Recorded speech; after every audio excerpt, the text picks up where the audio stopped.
अहादीस मुबारका में ये बात वाज़े तौर पर मिलती है कि अहले बैत अतहार से बुग़्ज़ व अदावत रखना अपने ईमान को ख़तरे में डालना है। ऐसे शख्स के लिए वईद है कि आखिरत में उसका जो ठिकाना है वो जहन्नम में होगा। जो अहले बैत अतहार से बुग़्ज़ रखता है, अदावत रखता है, आखिरत में उसका जो ठिकाना है वो जहन्नम है। अहदीस मुबारका में आता है, हज़रत अबू सईद खुदरी वो रिवायत करते हैं, मुस्तफ़ा करीम अलैहिस्सलातु वस्सलाम ने इरशाद फरमाया, उस ज़ात की कसम जिसके कब्ज़े कुदरत में मेरी जान है, हम अहले बैत अतहार से कोई आदमी नफ़रत नहीं करता मगर ये कि अल्लाह ताला उसे दोज़ख में डाल देता है।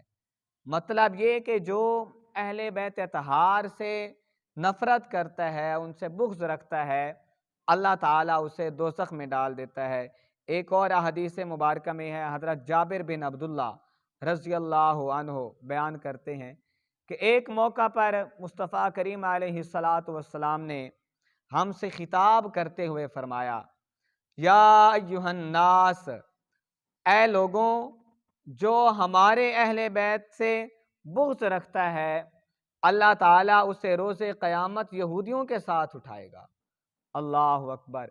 जो अहले बैत अतहार से बुग़्ज़ रखता है, हुज़ूर फरमा रहे हैं कि उसका जो हशर है वो क़यामत वाले दिन अल्लाह ताला यहूदियों के साथ करेगा।